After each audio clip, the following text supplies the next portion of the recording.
పలనాటి జిల్లా ప్రజానీకం ప్రత్యేకించి మాచర్ల నియోజకవర్గ ప్రజానీకం ప్రశాంతంగా నిద్రపోతుంది. ఒక మాటలో చెప్పాలంటే మానసిక ఉత్సవాలు చేసుకుంటున్నారు.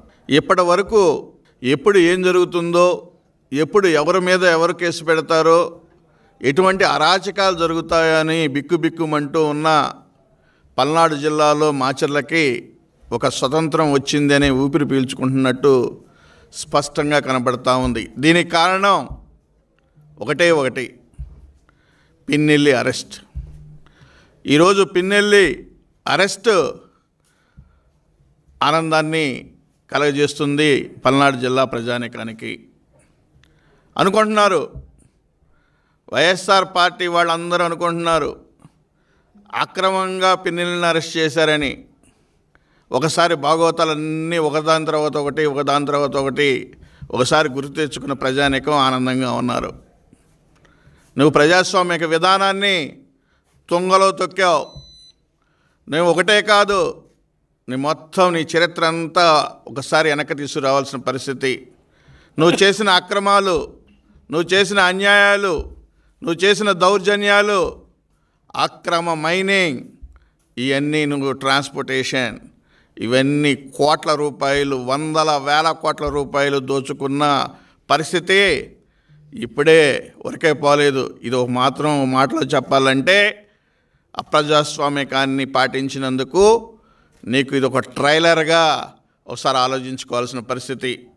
వదిలిపెట్టదు, ఈ యొక్క ప్రభుత్వం వదిలిపెట్టదు. నీ యొక్క చేసిన ప్రతి అన్యాయం, నువ్వు చేసిన ప్రతి దోపిడీ, నువ్వు చేసిన దౌర్జన్యం, నువ్వు చేసిన హత్యలు, ఇవన్నీ ఒకదాని తర్వాత ఒకటి బయటకు వస్తాయనేది కూడా ఈ సందర్భంగా నేను తెలియజేస్తున్నాను.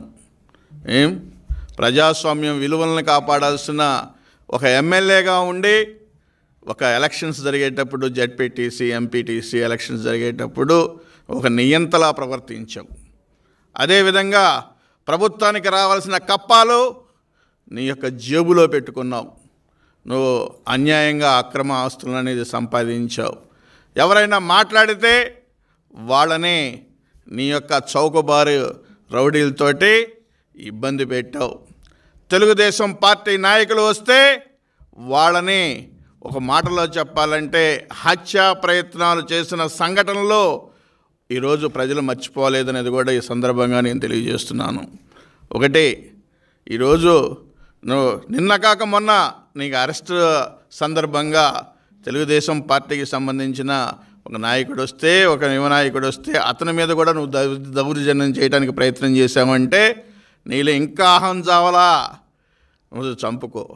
నీకు జైలు కూడు తింటే తప్పితే నీకు మళ్ళీ జ్ఞానం రాదు, ప్రజల విలువలు తెలియదు, అహంకారంతో కొట్టుమిట్టాడుతున్నావు. ఈరోజు ఇక ఒక మాటలో చెప్పాలంటే నువ్వు మాట్లాడిన మాటలు ఒక్కొక్కటి చూస్తే చాలా ఇబ్బందికరంగా కనపడుతూ ఉంటాయి. ఇప్పుడు ప్రజానీకం, పల్నాడు ప్రజానీకం ప్రశాంతమైన ప్రజానీకం, వాళ్ళు ఒక విశ్వసనీయతకి నిదర్శనంగా ఉండే వ్యక్తులు. అందుకనే మీరు చేసిన వైఎస్ఆర్ పార్టీ చేసిన దౌర్జన్యాలకి మరి ఒక క్లీన్ చిట్ ఈరోజు ఒక తెలుగుదేశం పార్టీ 7 శాసనసభ్యుల్ని చిన్న మెజారిటీస్తో కాదు అత్యధిక మెజారిటీలతో గెలిపించారు పల్నాడు జిల్లా ప్రజానీకం అనేది కూడా ఈ సందర్భంగా గుర్తు చేస్తున్నాను. అందుకనే మిమ్మల్ని వదిలిపెట్టే ప్రసక్తి లేదు. మీరు చేసింది ఒక్కొక్కటి తవ్వాల్సిన బాధ్యత ఉంది ఈ ప్రభుత్వానికి. నేను ఈ ప్రభుత్వానికి కూడా, కూటమి ప్రభుత్వానికి కూడా తెలుగుదేశం పార్టీ తరపు నుండి నేను విజ్ఞప్తి చేస్తున్నాను. ఇదే పిన్నెల్లి సోదరులు చేసిన దౌర్జన్యాలన్నిటినీ ఒక్కొక్కటి బయటకు తీయాలనే దాని మీద ఈ ప్రభుత్వానికి నేను విజ్ఞప్తి చేస్తున్నాను. తప్పనిసరిగా ఇక్కడ ఇటువంటి దోషుల్ని శిక్షించడం వలన మరి ప్రజానీకం కూడా హర్షిస్తారు. అదేవిధంగా భవిష్యత్తులో ప్రజాస్వామ్య విధానాల్లో ముందుకు నడవడానికి అవకాశాలు ఉంటాయి అనేది కూడా ఈ సందర్భంగా తెలియజేసుకుంటూ, తప్పనిసరిగా ఎవరైనా సరే భవిష్యత్తులో ఈ యొక్క ప్రభుత్వం, ఇప్పుడు జరుగుతున్న ఈ ప్రభుత్వం, చంద్రబాబు నాయుడు గారు కూటమి ప్రభుత్వం మరి భవిష్యత్తులో విలువలతోటి వెళుతుంది అనే విశ్వాసం ప్రజల్లోకి వచ్చింది. అభివృద్ధి జరుగుతుందనేది ప్రజల విశ్వసిస్తున్నారు. తప్పనిసరిగా సామాన్యునికి న్యాయం జరుగుతుందని విశ్వసిస్తున్నారు. తప్పనిసరిగా ఇటువంటి గూండాయిజాన్ని మరి రూపుమాపుతారనే దాని మీద కూడా ఆలోచిస్తున్నాం. ఇంకోటి విషయం కూడా చెప్పాలి.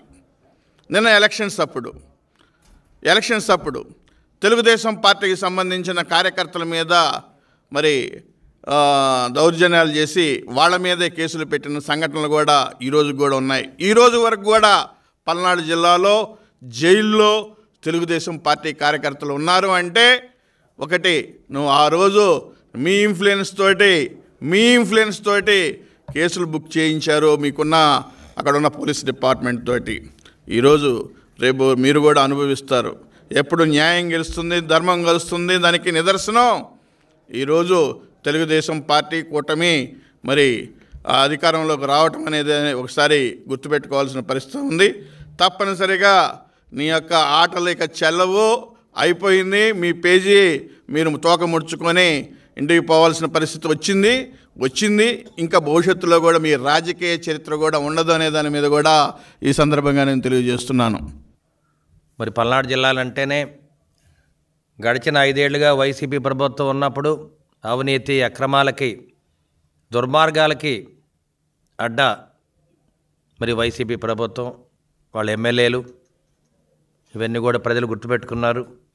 అదేవిధంగా మరి పల్నాడు గడ్డ మీద గుట్కా, గంజాయి, మద్యం మాఫియా ఇవన్నీ కూడా ఎవరు చేశారంటే మరి వైసీపీ ప్రభుత్వంలో వాళ్ళ ఎమ్మెల్యేలు, వాళ్ళ మినిస్టర్లు చేయడం జరిగింది. మరి జగన్మోహన్ రెడ్డి గారు కానీ వాళ్ళ ఎమ్మెల్యేలు కానీ మినిస్టర్లు కానీ ఎప్పుడు కూడా దాని మీద చర్యలు తీసుకోలేదు. ప్రజాస్వామ్యాన్ని కాపాడటానికి కూడా ప్రయత్నం చేయలేదు. పల్నాడు జిల్లాలో 5 ఏళ్లుగా ఎంతోమందిని పొట్టను పెట్టుకున్నారు. మరి జల్లయ్యని కానీ పెదకోటని కానీ ఈ విధంగా ఎంతోమందిని పొట్టను పెట్టుకోవడం జరిగింది. అదేవిధంగా పెదగార్లపాడులో అంకులను చంపడం జరిగింది. అదేవిధంగా పల్నాడు జిల్లాలో దాదాపు 300 మీద మరి హత్యా ప్రయత్నం చేయడం జరిగింది. దాదాపు 3000 కుటుంబాలు పల్నాడు జిల్లాను దాటి ఎక్కడో వలస వెళ్ళి నిరాశ్రులుగా మిగిలిపోవడం జరిగింది. మరి ఇవన్నీ కూడా చెప్తుంటే కళ్ళమ్మటి రక్తం రావాలి. ఇటువంటి దారుణాలు చేస్తున్న నర్సరావుపేట ఎమ్మెల్యే గోపిరెడ్డి శ్రీనివాసరెడ్డి కానీ, మాచర్ల ఎమ్మెల్యే పిన్నెల రామకృష్ణారెడ్డి కానీ ఒక్కసారి ప్రజల మనోభావాలు దెబ్బతిన్నాయి అని ఎప్పుడు కూడా ఆలోచన చేయలేదు. మరి టీడీపీ నాయకులు ఎవరు వెళ్ళినా కానీ వారి మీద దాడులు చేయటం, కిరాయి గుండాలను అడ్డం పెట్టుకొని, పోలీసు వ్యవస్థను అడ్డం పెట్టుకొని వారి పరిపాలన సాగించారు. అంటే ఈ విధంగా చేసినప్పుడు ప్రజల్లో ఎంత అలజడి ఉంటుందో ఒకసారి ఆలోచన చేయండి. అటువంటి అలజడి వల్ల మొన్న జరిగిన ఎలక్షన్స్లో మరి మాచర్లలో కూడా విపరీతమైన మెజారిటీ రావడం జరిగింది. అంటే ప్రజల మనోభావాలు ఎప్పుడు అర్థం చేసుకోవాలి. ఒక ఎమ్మెల్యే అంటే ఒక కిరాయి గూండా లాగానో దుర్మార్గుడు లాగానో ఉండడానికి వీల్లేదు. ప్రజల కోసం మనం ఉన్నాం, ప్రజలు మనల్ని గెలిపించారు, మంచి పరిపాలన చేయాలని ఆలోచన చేయాలి. మరి ఇటువంటి పరిస్థితుల్లో మరి పిన్నెల రామకృష్ణారెడ్డి గారు కానీ వీళ్ళందరూ కూడా మరి రెండతిందల మండలం పాల్వాయి గేట్లో ఈవీఎం పగలగొట్టడం జరిగింది. అక్కడున్న మరి ఏజెంటు శిరోమణి గారి మీద దాడి చేయడం జరిగింది. అదేవిధంగా కారంపూడి వచ్చి సిఐ నారాయణ స్వామి మీద కూడా దాడి చేయడం జరిగింది. అదేవిధంగా ఎన్నోసార్లు మనం పల్నాడు జిల్లా వెళ్ళినప్పుడు మాచర్ల తెలుగుదేశం పార్టీ నాయకుల మీద, కార్యకర్తల మీద దాడులు చేయడం జరిగింది. ఇవన్నీ కూడా ప్రజలు దృష్టిలో పెట్టుకుంటారు. అందుకనే మీకు సరైన శిక్ష వేయటం జరిగింది. మీరైతే ఎన్ని దాడులు చేశారో చట్టం దాని పని చేసుకుపోతుంది. న్యాయం తాత్కాలికంగా దెబ్బతినొచ్చు కానీ ధర్మం ఎప్పుడు గెలుస్తుంది. అదేవిధంగా ఇవాళ పిన్నెల రామకృష్ణారెడ్డిని మరి అరెస్ట్ చేయడం జరిగింది. ఇటువంటి చర్యలు రాబోయే కాలంలో ఏ నాయకుడు కూడా చేయడానికి వీల్లేదు. తగిన చర్యలు చట్టం తీసుకుంటుంది. అదేవిధంగా జగన్మోహన్ రెడ్డి గారు ఎటువంటి తప్పులు చేశారో, ఎటువంటి అవినీతి, అక్రమాలు, దుర్మార్గాలకి మరి ఆయన నాయకత్వం వహించారో ఇవాళ అనుభవిస్తున్నారు. దీన్ని దృష్టిలో పెట్టుకుని మా నాయకుడు నారా చంద్రబాబు నాయుడు గారు ఒక నీతి, నిజాయితీ, కృషి, పట్టుదల, ఓర్పున్న మనిషి కాబట్టి ఇవాళ 164 సీట్లతో తెలుగుదేశం పార్టీ ఘన విజయం సాధించింది. ఇవన్నీ కూడా ప్రజలు గుర్తుపెట్టుకుంటారు. అదేవిధంగా ఎవరైతే 150 సీట్లతోటి విర్రవీగి ఇవాళ ఎగిరి కింద పడ్డారో వాళ్లే మనకు గుణపాఠం. తప్పనిసరిగా తెలుగుదేశం పార్టీ నాయకులు కానీ, కార్యకర్తలు కానీ అందరం కూడా నీతి, నిజాయితీతో ఉండి ప్రజలకు అండగా ఉండి ప్రజాస్వామ్యాన్ని కాపాడటానికి మనం అందరం కూడా కృషి చేయాలి. అదేవిధంగా ఎవరైతే అవినీతి పరులు, దుర్మార్గాలు ఉన్నారో వారందరి మీద కూడా చట్టం దాని పని చేసుకుపోతుంది. కాబట్టి ఇవాళ ప్రజాస్వామ్యాన్ని కాపాడటానికి మనం అందరం కూడా ముక్త కంఠంతో ఏకమై ప్రజాస్వామ్యాన్ని కాపాడాలని చెప్పి మీడియా ముఖంగా తెలియజేస్తున్నాను. ఈరోజు కోర్టు ఆదేశాల మేరకు పిన్నెల్లి రామకృష్ణారెడ్డిని మాజీ ఎమ్మెల్యే జైలుకు పోయాడు. గత 5 సంవత్సరాలు ప్రజలు ఇచ్చినటువంటి అధికారాన్ని దోపిడీకి ఉపయోగించుకున్నారు, దుర్మార్గాలు చేశారు. అనేక మంది తెలుగుదేశం కార్యకర్తల్ని చంద్రయ్యని జల్లయ్యని పొట్టన పెట్టుకొని వాళ్ళని చంపింది కాక మళ్ళీ చంపిన వాళ్ళ కేసులో వాళ్ళ బంధువులను కూడా ఇరికించి అనేక పాపాలు చేశారు. భూములు కబ్జాలు చేశారు, ప్రజల ఆస్తులు కబ్జాలు చేశారు, అలాగే లిక్కర్ మాఫియా చేశారు. చెయ్యని నేరాలు లేవు. నేరాలు ఘోరాలు దోపిడీలు చేసినటువంటి పల్నాడు బ్రదర్స్ని నరరూప రాక్షసులుగా ఈరోజు పల్నాడు ప్రజలందరూ ఇలాంటి వారిని దేశద్రోహం కింద వీళ్ళని తరిమేయాలని చెప్పేసి ఈరోజు ప్రజలు కోరుకుంటున్నారు. చేసిన పాపాలు వెంటబడ్డాయి కాబట్టే ఈరోజు ప్రజలు చిత్తుగా ఓడించి గుణపాఠం చెప్పారు. ఈరోజు గతంలో అధికారాన్ని అడ్డం పెట్టుకొని పోలీసుల చేత చట్టాన్ని తుంగలో దొక్కించి అనేక తప్పులు చేయించారు. ఈవీఎంలు ధ్వంసం చేసి అక్కడ ఉన్న తెలుగుదేశం నాయకుల మీద దాడులు చేసి అవి కొన్ని బూతులు ఆక్రమించుకొని కూడా విధ్వంసాలు సృష్టించారు. విధ్వంసాలు చేసి దోపిడీలు చేసి ప్రజల్ని హింసించినటువంటి ఈ దుర్మార్గులకి ప్రజాకోర్టులో శిక్ష పడింది. నేడు చట్టంలో వీరు చేసినటువంటి నేరాలన్నీ వెలికితీసి వీరిని కఠినంగా శిక్షించాల్సిన అవసరం ఉంది. ఇలాంటి నరరూప రాక్షసులు ప్రజల మధ్య కాదు ఉండాల్సింది, జైళ్ళల్లో ఉండాలి. అలాగే ఆనాడు వీళ్ళకి సహకరించినటువంటి అధికారులు, చట్టాన్ని తుంగలో దొక్కినటువంటి అధికారుల్ని దీన్ని సమగ్రంగా దర్యాప్తు చేసి తప్పు చేసినటువంటి అధికారుల్ని, చట్టాన్ని తుంగలో దొక్కినటువంటి పోలీస్ అధికారుల మీద కూడా చర్య తీసుకోవాలని మేము ప్రభుత్వాన్ని కోరుతాం. ఎవరైతే అధికారులు తప్పు చేశారో, చట్టాన్ని తుంగలో దొక్కారో అలాంటి వారి మీద కూడా కఠినంగా చర్య తీసుకోవాల్సిన అవసరం ఉంది. తప్పనిసరిగా రాష్ట్ర ప్రభుత్వాన్ని మేము కోరుతున్నాం. ఈరోజు ఇలాంటి 5 సంవత్సరాలు దోపిడీ చేసినటువంటి ఇలాంటి వారిని కఠినంగా శిక్షించాల్సినటువంటి అవసరం ఉంది. భవిష్యత్తులో ఇలాంటి నేరాలు పాల్పడకుండా ప్రజలకి ఒక సందేశం వెళ్ళాల్సినటువంటి అవసరం ఉంది.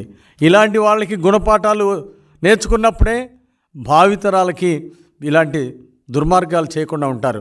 శిశుపాలుడు 100 తప్పులు చేసిన తర్వాత ఏ విధంగా అయితే శిక్ష పడిందో ఈరోజు 1000 తప్పులు చేసినటువంటి మాచర్ల పిన్నెల్లి బ్రదర్స్కి శిక్ష తప్పదు.